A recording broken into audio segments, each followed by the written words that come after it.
everyone, welcome to my channel. I am literally on my way to my 10th video. I think this is the 6th video and I have been having such a great time. Like, honestly, I actually never thought that I would go more than 5 videos because as someone who has ADHD, consistency is really is a problem, unless if you are enjoying an activity, which I am. I really am enjoying activity, and I think it's because I'm getting comments, and I think that's really, like, I don't feel like I'm talking to a wall. I don't feel like I'm just doing this in vain.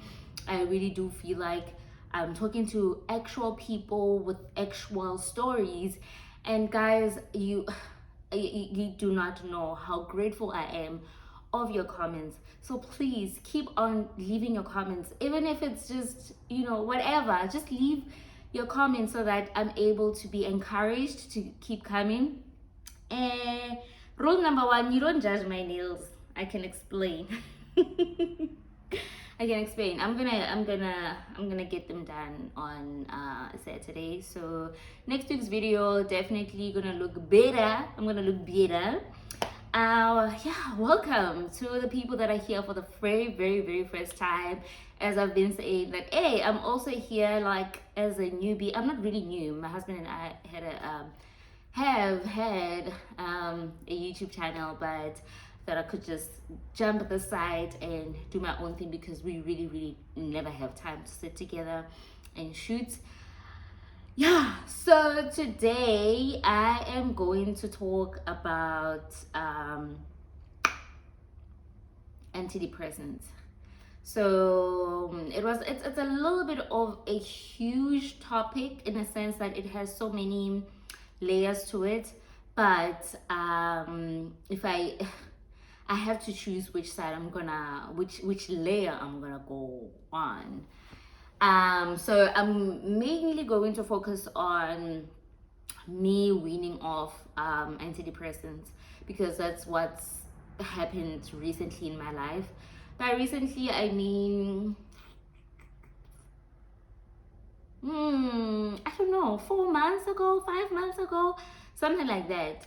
So yeah, I did wean off the antidepressants because I felt ready. But let me just take you on a journey, okay? Let me take you on this journey so that you understand how I got to that point. Okay, so the year is 2018 and your girl is depressed and fully aware for the very first time. I think I've always, not always, but I have been depressed a couple of times in my life through various things that happened, but it never crippled me like it did in 2018. Bro, I'm telling you that this one time I was at church, right? Well, the main reason for my depression was spiritual abuse at church, but that's a story for another day. I was at church and I'm sitting next to this girl, Khaisa. Most of you know her. She is an actor on The Wife and what else? That show on ETV. I forgot what it is. Anyway, so she's sitting next to me and she's like, BT, I cannot just let you go with your spirit being this down. I wasn't saying anything. I was just sitting. And she's like, your spirit is so down that I need to pray for you. She's like, I cannot. Like, I can feel the heaviness. Boy, she prayed for me. And that's when I was like, I think I am depressed. I think I'm depressed. But then I was a demon kicking, fire spitting Christian. So I gotta trust in the Lord, okay? I gotta trust in the Lord and stop entertaining these nonsense things, these white people things. But yeah, went through a journey where I started learning about depression for myself. So I've always known about it, but for myself, as I was on a journey, and I had to accept that this is where I am.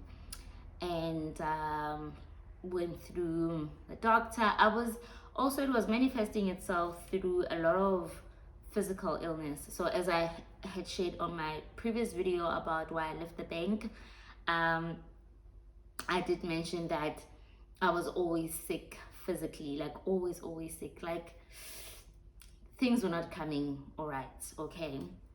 So Went through this journey. 2019, we moved.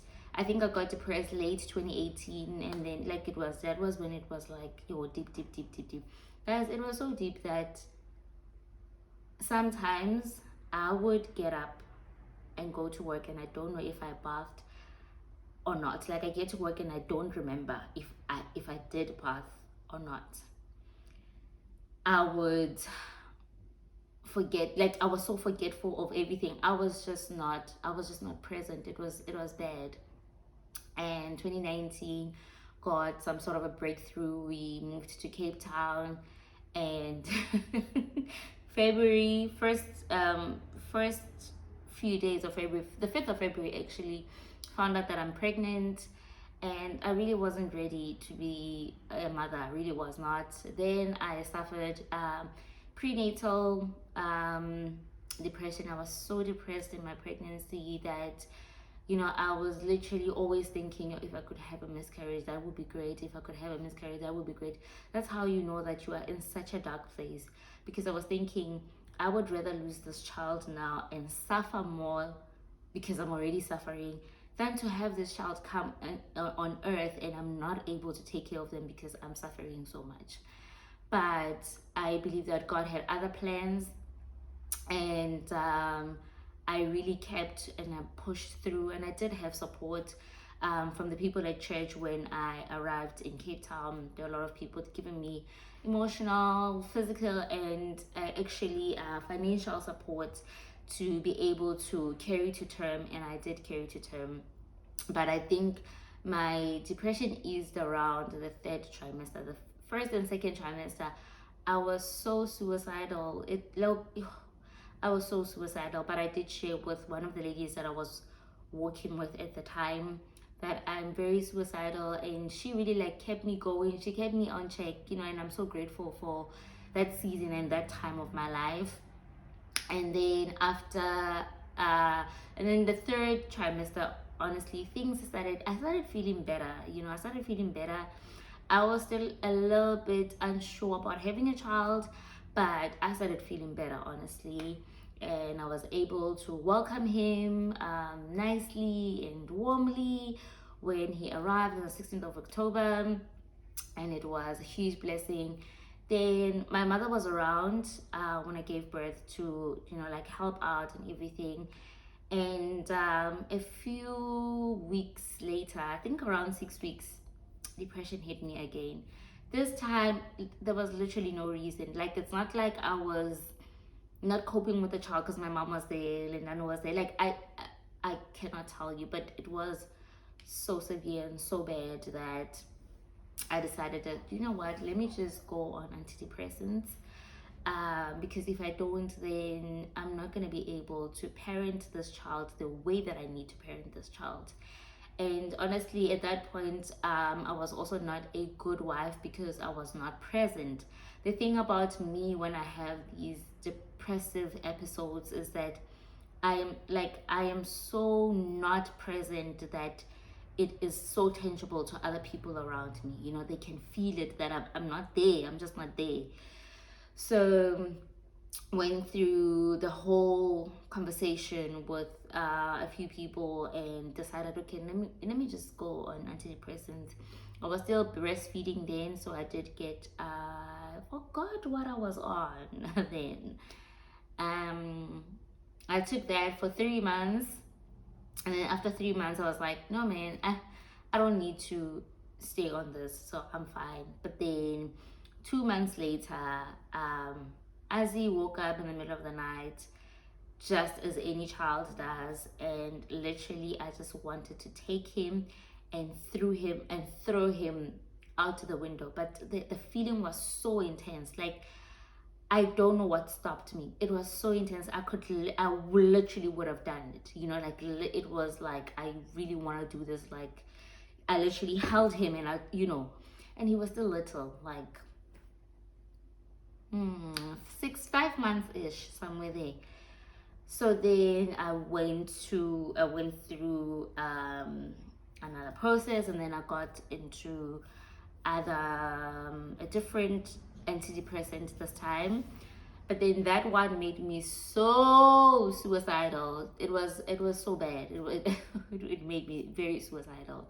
So honestly, if my suicide had taken place, I would have died on the 8th of June 2020. That's how bad it was. Then I called another doctor, then I went through another process, and this time I went to a psychiatrist. It was my first time going to a psychiatrist, and he did the diagnostic test, and he did I could say diagnosed me with clinical depression. He said like it is so deep within me that, you know, like every now and then it will come and it will go, you know, like I need to on in seasons of my life where I'm not able to cope, I just need to be on antidepressants. So then I went on sertraline, and that was literally the first antidepressant that was like, yo, this is working.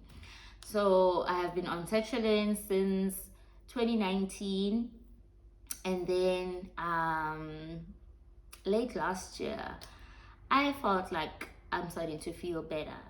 But also, I honestly do not I honestly did not, and this is really my opinion, please don't take this and make it your conviction. It's my conviction, okay? I just did not want to live on medication. Like it was emotionally draining and mentally frustrating for me. So I went to therapy, and I really really put into practice the things that I've learned in therapy, and I still am, like how to cope and everything. And beginning of this year, no, late last year, December, I remember I was at home, I started weaning off. So I spoke to my doctor and I told her that I feel like I'm ready. I've learned enough coping skills, and I'm still learning, that I want to try to live outside of antidepressants, okay? But also in that same month, I was doing a CBT test and was diagnosed with PTSD and clinical depression again. PTSD from the church, but as I said, that's a story for another day.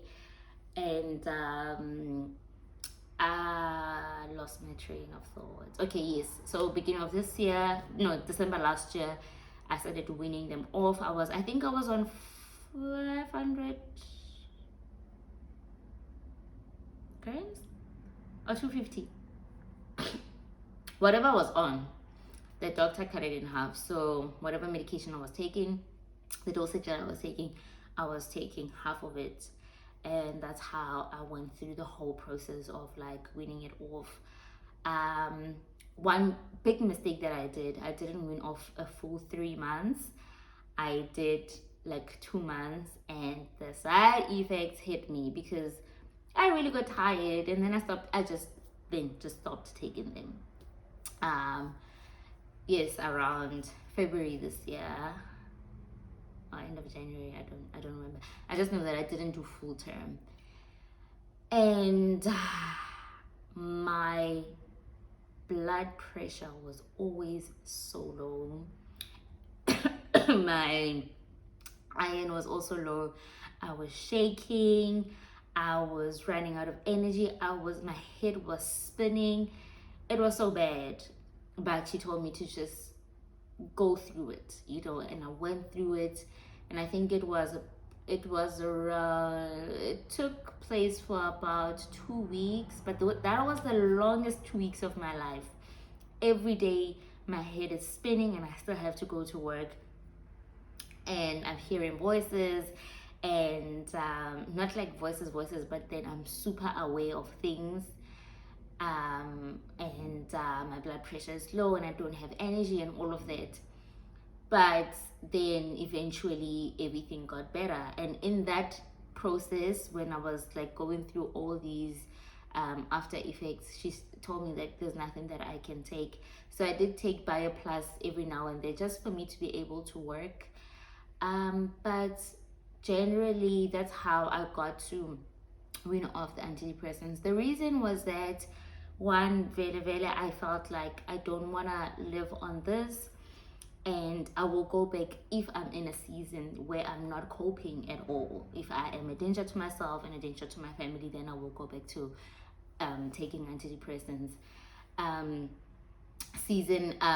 reason number 2 was that after my brother's passing, I'm sorry, this is gonna come up a lot on my channel because it's still very fresh. It's not fresh, it's like it's just been a year, but then it's still very fresh and a lot happened after that. So this is gonna come up a lot. And then after that, after my brother's passing, I felt like I coped much better with it. Like I coped so well with it that I felt like nothing could hurt me more than this. You know, it was so painful, but I was able to like carry on each day. I was grieving, but I was not depressed. I don't know if you've been through both and you can tell the difference, but I was going through grief, a lot of grief, but I was not depressed. And I felt like I'm able to carry on through life's normal pains. And I wanna try doing that. So it's been 4 months and I do have life pains and life struggles, but it's generally been so much better. I've learned to cope so much better than I would have before, and I'm very aware of like depressive episodes. I'm very aware of how my body reacts to stuff. I'm very aware I'm very self-aware, and that really helps me to like go on with my everyday life. So yeah, that is basically the reason why I stopped. But I am open to the idea that if life knocks me out, like completely out again, and if needed, I will go back. But for now, I see God's grace in my life that I'm able to cope with the things that I'm going through without them totally diminishing or killing me as they did previously. So yeah, I hope that you got something out of this. I love sharing my journey. I love sharing about life because I believe that, our stories matter. And one of the biggest ways that God has given me ministry is through sharing my story and through vulnerability. So I really hope that this meant something to you. And if you have questions, please do send them through on Instagram or here on YouTube, and I will be able to answer them. I think so far I've been able to answer all the comments because I enjoy them so much. And I know for sure, I'm not gonna lie, that once the channel grows, I'm not gonna get to every comment, but please participate. Thank you so much. I'll see you on the next video. Bye.